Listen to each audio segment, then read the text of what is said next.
एक विश्वासी को प्रार्थना कैसे करनी चाहिए, ये मैं आपको समझाता हूं।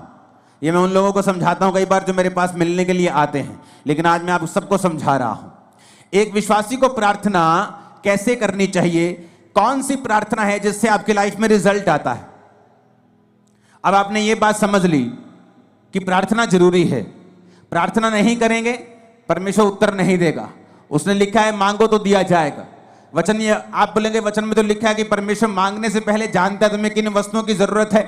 हाँ, वो जानता है तुम्हें किन वस्तुओं की जरूरत है, लेकिन देता तभी है जब तुम मांगते हो, क्योंकि वो अपने वचन को पूरा करता है। मांगो तो दिया, ढूंढो तो तुम, खटखटाओ तो तुम्हारे लिए खोला जाएगा। अब शैतान बुरी कोशिश करता है कि जब तुम प्रार्थना करने के लिए बैठो तुम्हें फोन याद आ जाए, तुम्हें सॉन्ग याद आ जाए, तुम्हें कुछ बात याद आ जाए, तुम्हें काम याद आ जाए, एनीथिंग पॉसिबल, पॉजिटिव और नेगेटिव एनीथिंग वो आपको याद करवाएगा, क्योंकि उसको मालूम है कि प्रार्थना ही एक ऐसा एक लौता माध्यम है जिसके द्वारा तुम परमेश्वर के साथ जुड़ते हो और आगे बढ़ते हो और परमेश्वर का आत्मा तुम्हारी अगुवाई करता है। हालेलुया। जो मैंने अपनी मसीह लाइफ में देखा है, मैं आपको उस एक्सपीरियंस से और वचन से आपको बताता हूं प्रार्थना कैसे करनी चाहिए। आपको दिन में सुबह प्रार्थना करनी चाहिए, आपकी पर्सनल प्रेयर, जिसमें आप सिर्फ अपने लिए, अपने परिवार के लिए, अपने काम के लिए, अगर आप पास्टर हैं तो अपनी सेवकाई के लिए आप प्रार्थना करते हैं। अगर आप सुबह 1.5 घंटा प्रार्थना करने के लिए बैठे हैं क्योंकि उसके बाद आपको काम पे निकलना है, तो आपको पौना घंटा प्रार्थना करनी है, 45 मिनट।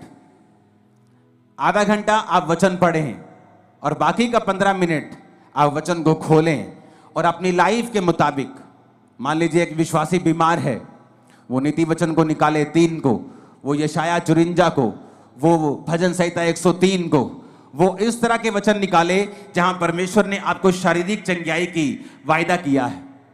आप उस वचन को पढ़ें कि परमेश्वर तेरे वचन में लिखा है।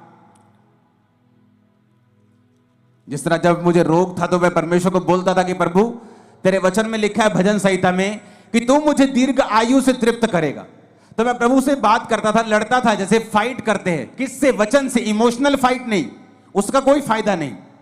वचन से फाइट करना। परमेश्वर कहता है वचन से अपने प्रमाण मुझे दो, सबूत दो मुझे, क्यों मैं तुम्हें चंगा करूं, क्यों तुझे बच्चा दूं, क्यों ब्लेस करूं, सबूत दो। क्या है सबूत? सबूत वचन है।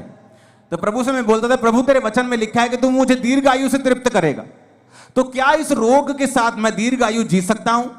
अगर जी सकता हूं तो ये दीर्घ आयु किस काम की होगी अगर मैं सारी उम्र रोगी रहूंगा? तो मैं इस तरह से प्रभु के साथ फाइट करता था कि प्रभु तेरे वचन में लिखा है कि तू मुझे दीर्घ आयु से तृप्त करेगा। एक टेस्टिमनी को मैं पढ़ रहा था एक सिस्टर की, आज बहुत सारी जबरदस्त गवाहियां आपने सुनी, तारीफ करो सब गवाहियों के लिए। तो मैं गवाही जब सुन रहा था तो एक सिस्टर थी जिसने वचन सुना, और वचन सुनने के बाद उसने रोज वचन के बीच से प्रार्थना करनी शुरू कर दी। तो हुआ क्या था, उसके यूट्रस में बीमारी थी, उसको बेबी नहीं, हस्बैंड में भी रोग था, बेबी नहीं हो सकता था। लेकिन उसे यह मालूम हुआ कि वचन के बीच से अगर मैं प्रार्थना करूंगी और प्रभु को उसके वायदे याद करवाऊंगी तो ये परमेश्वर संभव है। उसने प्रार्थना करनी शुरू कर दी वचन से कि प्रभु तेरे वचन में लिखा है कि धर्मी का वंश बचाया जाएगा। मेरा वंश कहां है? क्या मैं धर्मी नहीं हूं? मैं तुझ पे विश्वास करती हूं तो मैं एक धर्मी हूं। प्रभु तेरे वचन में लिखा हुआ है कि तू बांझ को घर में लड़कों का आनंद करने वाली माता बनाता है। प्रभु तेरे वचन में लिखा हुआ है कि तू हमें फलवंत करेगा। प्रभु तूने आदम को कहा था be fruitful and be multiply. बिना बच्चे के मैं मल्टीप्लाई कैसे हो सकती हूं?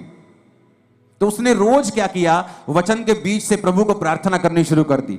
2, 3, 4 साल कुछ नहीं हुआ, कोई फर्क नहीं, लेकिन उसकी बॉडी थोड़ी अच्छी हो गई, लाइफ अच्छी हो गई, वो चलती रही चलती रही चलती रही। उसको शायद पीरियड भी नहीं आते थे, पता नहीं चलता था कि बेबी प्रेगनेंसी है कि नहीं है, क्योंकि बहुत सारी कॉम्प्लिकेशंस थी। एक दिन अचानक अपने रेगुलर डॉक्टर से जब चेकअप करवाने के लिए गई, वो 2nd मंथ की प्रेग्नेंट थी और परमेश्वर ने उसको एक बेटा दिया। उसके बाद परमेश्वर ने उसको एक बेटी दी, दोनों जीवित हैं। आप जब सुबह प्रार्थना करने के लिए उठें तो अगर आप 1.5 घंटा प्रार्थना करते हैं तो 45 मिनट प्रार्थना करें। उसमें आपको क्या बोलना है? आप कुछ भी बोलें, वो परमेश्वर है, वो कोई बाबा नहीं है कि आप एक वर्ड थोड़ा इधर उधर बोल देंगे तो वो आपकी जान ले लेगा या आपको श्रापित कर देगा। एक छोटा बच्चा जब अपनी मां के पास आता है और 1 साल का होता है और बोलता नहीं पूरा, या मामा मामा जा जा ऐसे करता है, तो उसकी मां उस गुस्सा नहीं करती। उसकी मां पहचान लेती है इसको क्या चाहिए, इसको दूध चाहिए, इसको खाना चाहिए, इसको दाल का पानी चाहिए, इसको वॉशरूम आया है, वो पहचान लेती है। आपका पिता भी ऐसा है, आपका हेवनली फादर भी ऐसा है। जब आप 45 मिनट प्रार्थना में बैठेंगे तो उसका थैंक्स करें, उसकी वर्शिप करें, उसको शुक्र कहें, सब बातों के लिए उसका थैंक्स करें, आप उसके साथ बात करें। वो आपका पिता है, वो बाबा नहीं कि आपको मार देगा। आपको 2 चीजें गलत पढ़ देंगे तो वो आपका कत्ल कर देगा या आपको श्रापित कर देगा, ऐसा नहीं है। लेकिन वो ऐसा परमेश्वर भी है जो ये कहता है कि अपना प्रमाण मुझे दो, जो ये चाहता है कि उसके बच्चे एक्टिव रीति से ये जाने कि वचन में क्या लिखा है और वचन में कौन सी चीजें हैं, क्या अधिकार हैं हमारे पास वचन के बीच से जो हमें इस्तेमाल करने हैं। तो जब आप सुबह प्रार्थना करने के लिए 45 मिनट उठे और आपने प्रार्थना की, आपने थैंक्स किया, आपने वर्शिप की, आपने प्रभु का थैंक्स किया, 45 मिनट हो गए, आपने आधा घंटा बाइबल पढ़ी। अब अगले 15 मिनट, आधा घंटा बड़ा इंपॉर्टेंट है। उसमें क्या करना है? वचन निकालना है जो आपकी लाइफ से संबंधित है। आपको हीलिंग चाहिए, हीलिंग के वचन निकालें। आपको बच्चा चाहिए, उस बच्चे के वचन निकालें। जहां परमेश्वर ने आपको वंश आशीषित करने का आपको वायदा किया है, परमेश्वर ने कहा वो व्यक्ति जो परमेश्वर की इच्छाओं पर चलेगा और उससे उसका डर मानेगा, परमेश्वर उसको उसी मार्ग पे चलाएगा जिससे वो प्रसन्न होता है, उसका वंश पृथ्वी पर पराक्रमी होगा। तो परमेश्वर कहते तुम्हारे बच्चे जो होंगे पृथ्वी के ऊपर पराक्रमी होंगे, बड़े बड़े काम करने वाले होंगे, डरपोक बच्चे नहीं होंगे। तो आप इस वचन का फायदा उठा सकते हो। अगर आपके बच्चे डरपोक है तो, अगर आपके बच्चे अनसक्सेसफुल है तो, कम पढ़ते हैं तो, समझ नहीं आती कि प्रभु तेरे वचन में लिखा है कि तेरा वंश पृथ्वी के ऊपर पराक्रमी होगा, मेरे बच्चों को पराक्रमी बना, मेरे बच्चों को एक्सीलेंट बना, मेरे बच्चों को ब्लेस कर। हर एक चीज के लिए बाइबल में परमेश्वर का वायदा है, वचन है। आप अपने मोहल्ले में क्रिश्चियन हैं, आप एक छोटा मोटा बिजनेस करते हैं, आप अगर वचन को जानते होंगे आप उस वचन को निकाल लेंगे। प्रभु तेरे वचन में लिखा है, तूने कहा है कि तू मुझे सब जातियों से श्रेष्ठ करेगा, सब दूसरी जातियां अन्य जातियों से तू मुझे श्रेष्ठ करेगा। प्रभु मैं प्रार्थना करता हूं, मैं अपने टाइट को भी बोता हूं, मैं आज प्रार्थना करता हूं, मुझे सबसे श्रेष्ठ बनना है, मुझे बेस्ट बनना है अपने बिजनेस में, अपनी लाइफ में मुझे बेस्ट चाहिए। आप बेस्ट होंगे अगले 7 सालों के अंदर। लेकिन क्या आपने वो मांगा? नहीं, आपने मांगा नहीं। आप चाहते हैं हो, आप विश करते हैं प्रभु मुझे हील कर दे। आप जीनी के पास नहीं है कि आपने रगड़ा और जीनी निकला और आपने कहा क्या चाहिए, उसने कहा क्या चाहिए, आपने कहा मुझे चंगा कर दो। परमेश्वर कहता मांगो तो दिया जाएगा, अपने प्रमाण दो, अपना मुकदमा लड़ो। आज लोगों को इतना भी मालूम नहीं है कि जो उन्हें चाहिए बाइबल में कहां लिखा है। कुछ का बहाना है वो तो अनपढ़ है। आज अगर तुम्हारी बहन वेस्टर्न यूनियन में 10,000 रुपए भेज दे इंग्लिश में लिख के, तुम भाई साहब 15 मिनट में पैसे निकाल के ले आओगे। तुम्हें पता है किससे पढ़वाना है, किसको 10 रुपए का लालच देना है, किस पोते को बोलना है, किस पोती को बोलना है 100 रुपए देके और पैसे निकलवा के लेके आने। लेकिन जब बाइबल पढ़ने का समय आता है, आपको ट्यूशन रखनी चाहिए अगर आप अनपढ़ है तो। 2 महीने में बाइबल पढ़नी सीखो, खुद समझो बाइबल में कहां कहां वो वचन लिखे हैं जो आपको जरूरी चाहिए, जो आपके लिए एक हथियार की तरह काम करें। हालेलुया, ऊंची आवाज में हालेलुया बोलो जरा। अगर आप प्रार्थना नहीं करेंगे इसका मतलब आपने प्रभु से मांगा नहीं, आपने मांगा नहीं, आपने पाया नहीं। उसने कहा मांगो तो दिया जाएगा। तो मेरी प्रार्थना कैसे होती थी? सुबह जब प्रार्थना करो तो मैं लिखे हुए पॉइंट्स के साथ प्रार्थना करता, मुझे ये चाहिए, वो पॉइंट लिखना, उस पॉइंट के हिसाब से वचन निकालना और प्रभु को कहना प्रभु तेरे वचन में लिखा हुआ है, मैंने नहीं लिखा, तूने लिखा है, तूने लिखा है अपने वचन में, इस वचन को परमेश्वर मेरी लाइफ में पूरा कर। वचन के साथ 15 मिनट के लिए लास्ट प्रार्थना करना, वचन से परमेश्वर को याद करवाना। अगर आपको कोई सीरियस प्रॉब्लम है तो उसके बाद आप शाम को प्रार्थना करें फिर 1.5 घंटा, और उसके बाद सेम वही प्रार्थना रात को करें 1.5 घंटा। अगर आप ठीक हैं, आपकी लाइफ में ओके है, आप ब्लेस्ड हैं, आप 1 घंटा आप 3 बार प्रार्थना करें रोज। सुबह 1 घंटा, शाम को 1 घंटा, रात को 1 घंटा। आप शाम को 1 घंटा नहीं दे सकते, अब आप काम, बिजनेस वूमन है, आप काम करने जाती हैं, आप एक बिजनेसमैन हैं, तो आप सुबह को 1.5 घंटा, रात को 1.5 घंटा परमेश्वर को दें। अपने दिन की शुरुआत प्रार्थना से करें, रात का अपना दिन का अंत प्रार्थना से करें। आप परमेश्वर को लिखे हुए वचनों से बताएं कि आपको क्या चाहिए। अपने पॉइंट्स को लिख कर रखें, उन पॉइंट्स के हिसाब से बाइबल के वचन निकालें और फिर परमेश्वर को उन वचनों से बताएं कि परमेश्वर मुझे ये चाहिए क्योंकि तेरे वचन में ये लिखा हुआ है। अगर आप अपना मुकदमा नहीं लड़ेंगे, अगर आप अपने मुकदमा पेश नहीं करेंगे, आप वचन के बीच से होकर लड़ाई नहीं करेंगे तो आपको नहीं मिलेगा।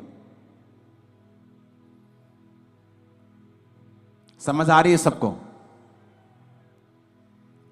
अब अपने आप में अंदर एक पंजाबी कहते झाती मार के देखो अंदर जरा कि कितनी प्रार्थना करते हैं आप, या जो आपको चाहिए कि आपने उसे इनफ मांगा है। जो आपको प्रभु से चाहिए, क्या आपने उसके लिए फाइट की है? क्या आपने उसके लिए लड़ाई की है? नहीं की। अगर केस बड़ा हो, आम बुखार हो तो पैरासीटामोल से ठीक हो सकता है, लेकिन बुखार अगर टीबी की वजह से हो तो टीबी की दवाई खानी पड़ती है। केस बड़ा है, कैंसर बड़ा है, बीमारी बड़ी है, प्रार्थना आधे घंटे की है। बस यही बोलते रहते बेड पे बैठे, प्रभु कुछ कर, प्रभु मैंने चंगा कर। और ये नहीं कहते प्रभु तेरे वचन में लिखा है तेरे कोड़े खाने से हम चंगे हुए। आज मैं वचन के बीच तेरे पास आता हूं। तूने कहा है तू संकट के दिन तू मुझे पुकार तो मैं तुझे उत्तर दूंगा। तेरे वचन में लिखा हुआ है कि तू अपने धर्मी जन के अपराधों को माफ करता है, उनको चंगा भी करता है। लेकिन वचन के बीच से हमने कोई प्रार्थना नहीं की। यीशु मसीह को मालूम था कि मैं अपनी चर्च को कमजोर चेले नहीं दे सकता, डाइवर्टेड चेले नहीं दे सकता, क्योंकि जब प्रभु यीशु मसीह ने 12 चेले चुने तो मैं आपको बता सकता हूं परमेश्वर के पास सैकड़ों लोग थे जो उसको उस समय फॉलो कर रहे थे। और सैकड़ों लोगों में से परमेश्वर ने 12 प्रेरित चुने थे, और उन 12 प्रेरितों को चुनने से पहले प्रभु यीशु मसीह खुद परमेश्वर होने के बावजूद भी वो सारी रात पिता से प्रार्थना करने के लिए गए। आज हमें लगता है ये अच्छा है, ये अच्छा है, लेकिन परमेश्वर कहता है विद प्रेयर अगर तुम वो काम करोगे तुम कभी फेल नहीं होगे। कितनों को इन बातों को समझ आ रही है? कहां गलती है, कहां चर्च गलती कर रही? परमेश्वर ने सारी रात प्रार्थना रोज नहीं की,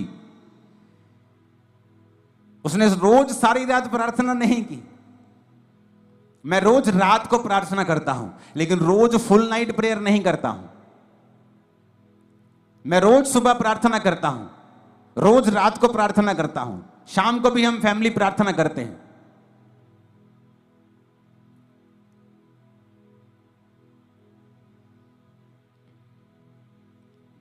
हालेलुया। तो क्या मैं इनफ प्रार्थना कर रहा हूं?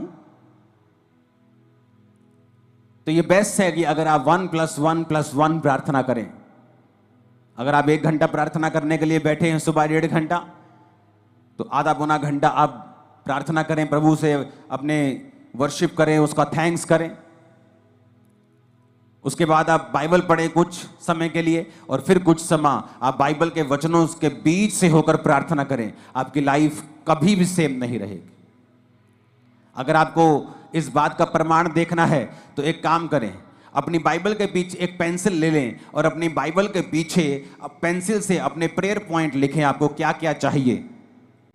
पहला पॉइंट क्या चाहिए, दूसरा क्या चाहिए, तीसरा क्या चाहिए, चौथा क्या चाहिए। पेंसिल से लिखें, पेन से नहीं लिखना।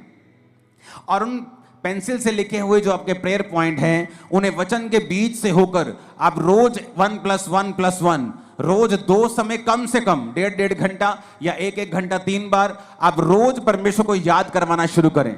आप फिर देखें कुछ महीने बाद कि जो पॉइंट आपने पीछे लिखे हुए हैं, मैं आपको बता सकता हूं वेरी सून उनमें से 50%, 60%, 70%, फिर 90%, 100% आप उन प्रेयर पॉइंट्स को पूरा होते हुए देखेंगे। आप देखेंगे कोई रह नहीं गया, आप आगे ऐड करते जाएंगे, वो नए होते जाएंगे। लेकिन जो आपने पुराने ऐड किए होंगे, आप देखेंगे कि किस तरह से परमेश्वर ने आपकी लाइफ में वो काम किया। और जो आपके प्रेयर पॉइंट पूरा हो गया, उसे मिटे दें, उसे मिटाकर पेन लें और बाइबल में ही कहीं पर एक बहुत से बाइबल में खाली पेजेस होते हैं, उस पेन से लिखें गवाही कि ये प्रेयर पॉइंट आपका था, इस तारीख को परमेश्वर ने इसको पूरा कर दिया। जो प्रेयर पॉइंट पूरा होता जाए बाइबल के पीछे पेन से लिखते जाएं। आप हैरान हो जाएंगे इस प्रार्थना को करने के बाद, इस तरह की प्रार्थना को करने के बाद जब आप 1 साल के बाद अपनी बाइबल देखेंगे तो आपके नीले पॉइंट ज्यादा होंगे और काले वाले कम होंगे। आप देखेंगे वो पूरे हो रहे हैं। और जब भी आप देखेंगे कि शैतान आपको इस प्रार्थना करने से क्यों रोकता रहा है, उसको मालूम है इसी प्रेयर में रिजल्ट आना है। शैतान को पता है कि इसी प्रार्थना के द्वारा आप छुड़ाए जाएंगे, इसलिए वो पूरी संभव कोशिश करता है कि आपको इस प्रार्थना से दूर रखा जाए, क्योंकि प्रार्थना में छुटकारा है ये शैतान जानता है। परमेश्वर ने क्या कहा, इतना सिंपल और इतना पावरफुल परमेश्वर ने वचन दिया। परमेश्वर ने कहा एक नगर में एक विधवा थी और एक अधर्मी न्यायी रहता था। न्यायी मतलब एक जज रहता था, लेकिन अधर्मी था, पापी था। तो विधवा बार बार उसके पास जाकर बोलती थी मेरा न्याय चुका और मुझे मुद्दई से बचा, मुझे इस फलाने बंदे से बचा, मेरा न्याय कर। तो बाइबल कहती है, परमेश्वर कहता कि वो अधर्मी, वो पापी न्यायी क्या सोचता है कि ये विधवा आकर बार बार मेरे नाक में दम ना कर दे, इसलिए मैं इसका काम कर देता हूं। तो परमेश्वर ने कहा सुनो वो अधर्मी क्या कहता है। अब जो व्यक्ति दिन रात परमेश्वर के नाम की दुहाई देता है, परमेश्वर ने कहा क्या मैं उसका न्याय नहीं करूंगा? जो व्यक्ति दिन रात मेरे नाम की दुहाई देता है, क्या मैं उसका न्याय नहीं चुकाऊंगा? क्या मैं उसकी प्रार्थना नहीं करूंगा? ये कौन कह रहा है? सीधा डायरेक्ट प्रभु यीशु मसीह का वचन है ये। प्रभु यीशु मसीह अपने मुंह से अपने लोगों को समझा रहे हैं कि एक विधवा बार बार जाने से एक पापी बंदे से न्याय ले सकती है। तो प्रभु कहता है कि अगर तुम मेरे पास दिन और रात मेरे नाम की दुहाई दोगे, मैं तुम्हारा न्याय क्यों नहीं करूंगा? मैं तुम्हें क्यों नहीं छुड़ाऊंगा? मैं क्यों तुम्हारी प्रार्थना का उत्तर नहीं दूंगा? मैं क्यों तुम्हें नहीं बंधनों से आजाद करूंगा? पर कंडीशन क्या है? अगर वो दिन रात मेरे नाम की दुहाई दे। आप एक दिन प्रार्थना करेंगे सुबह, आपने प्रार्थना की प्रभु तेरे वचन में लिखा है धर्मी का वंश पराक्रमी होगा। प्रभु अपने बच्चों के लिए प्रार्थना करता हूं, अपने लिए हीलिंग के लिए, डिलीवरेंस। आप प्रार्थना करते हैं वचन के बीच, आप वही प्रार्थना फिर शाम को करते हैं, वही प्रार्थना फिर आप रात को करते हैं, फिर सुबह, फिर दोपहर, फिर शाम, फिर रात, फिर सुबह, फिर शाम, फिर रात, फिर सुबह, फिर शाम। परमेश्वर को आप दुखी कर देंगे और वो जवाब देगा। वो अपने वचन का इनकार नहीं कर सकता, वचन को डिनाई नहीं कर सकता। अगर आप वचन के बीच से उससे लड़ेंगे, वो आपको उत्तर देगा। अब याकूब को भी यह बात मालूम थी। याकूब को पता था कि उसका भाई उसे मारने के लिए 400 बंदे लेके आ रहा है। क्या लिखा वचन में? उसने सब परिवार को नदी के पार कर दिया। अपने 11 जितने बच्चे थे उसके उस समय तक, उन 11 बच्चों को, उन पत्नियों को, उन भेड़ों बकरियों को, सबको आगे कर दिया और रात अकेला रह गया। और क्या करता रहा? लिखा वो स्वर्गदूत के साथ रात भर लड़ता रहा। कैसे लड़ता रहा? शरीर के साथ नहीं। आप प्रभु से नहीं लड़ सकते, जा मैं तेनू नहीं मानता, जा मैं हूं प्रार्थना। आप ऐसे नहीं लड़ सकते, आप वचन से लड़ सकते। प्रभु तेरे वचन में लिखा है कि नहीं लिखा? तेरे वचन में लिखा है ना, तो ये मेरे जीवन में पूरा कर। तेरे वचन में लिखा है, मैं बांझ कैसे रह सकती हूं? क्योंकि तूने कहा है कि धर्मी तू बच, तेरा घराना बचाया जाएगा। तेरे वचन में लिखा है गर्भ का फल यहोवा के और से दिया हुआ प्रतिफल है। तेरे वचन में लिखा है, तो मैं गर्भ के फल से कैसे रह सकती हूं? आप लड़ेंगे नहीं। तो बाइबल कहती है वो पूरी रात लड़ा और परमेश्वर के दूत ने कहा अब से तेरा नाम इज़राइल होगा। और उसके भाई का मन चेंज हो गया। जब वो भाई से मिला तो उसने उसे मारा नहीं। क्यों? क्योंकि प्रार्थना में वो सब बातों को जीत चुका था। हालेलुया। प्रभु ने उससे वायदा किया था कि मैं तेरे वंश को ये करूंगा, तेरे वंश को वो करूंगा। तो वो क्या फाइट कर रहा था? प्रभु मैंने थोड़ी कहा था, मैंने थोड़ी कहा था कि मेरे वंश को तू ब्लेस कर। तूने कहा था कि तेरे वंश में राजा पैदा होंगे। तूने कहा था कि तेरे वंश में ये होगा। तूने मेरे बाप, तूने मेरे दादा, तूने मेरे फलाने को ये कहा था। वो परमेश्वर से इस वचन से फाइट कर रहा था कि तेरा वचन कहता है, तेरा वायदा है। तूने कहा था कि मेरे दादा को, मेरे बाप को, मेरे दादा अब्राहम को तूने कहा था कि तेरा वंश ऐसा होगा। और तू जानता है परमेश्वर, मेरा भाई तुझ में नहीं है, एसाव तुझ में नहीं है, एसाव परमेश्वर में नहीं है। अगर वो परमेश्वर में होता तो कनानी लड़कियों से कभी भी शादी नहीं करता। मैं तुझ में हूं, मैं अपने दादा, अपने पिता का वंश हूं, मेरे वंश के साथ तेरा वायदा है। इस तरह से वो फाइट कर रहा था और परमेश्वर ने उसको सुना।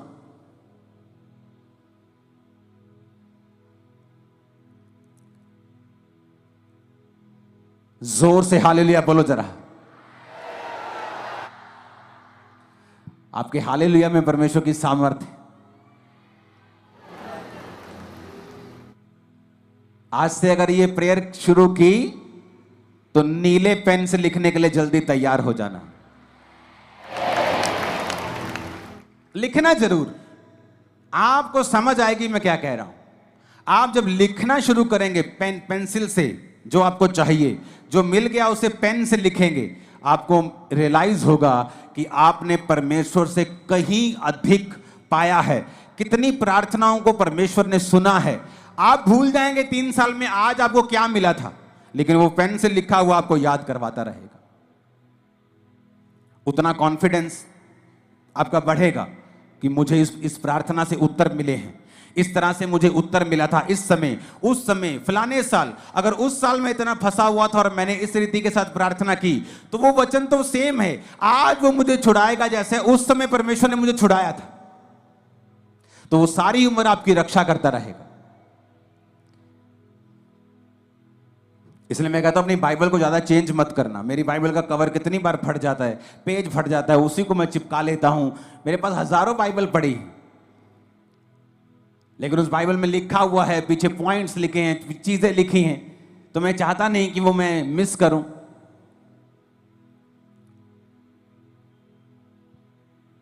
हालेलुया बोलो ऊंची आवाज में। आज से ऊंची आवाज में बोलो, प्रार्थना करेंगे हम इसी तरह से करेंगे, वचन के बीच से करेंगे। आमीन बोलो ऊंची आवाज। प्रार्थना करने के लिए तैयार हैं आप? रोज प्रार्थना करने के लिए तैयार हैं? कैसे प्रार्थना करेंगे रोज? और कहता दिन और रात मेरे नाम की जो दुहाई देंगे। कितना सिंपल है परमेश्वर। उसने कहा है कि विधवा अपना न्याय करवा सकती है, बेवकूफो तो तुम क्यों नहीं करवा सकते? एक अधर्मी से, एक पापी से विधवा अपना काम निकलवा सकती है, तो तुम्हारा दिमाग कहां है? तुम धर्मी से, तुम परमेश्वर से काम नहीं निकलवा सकते क्या?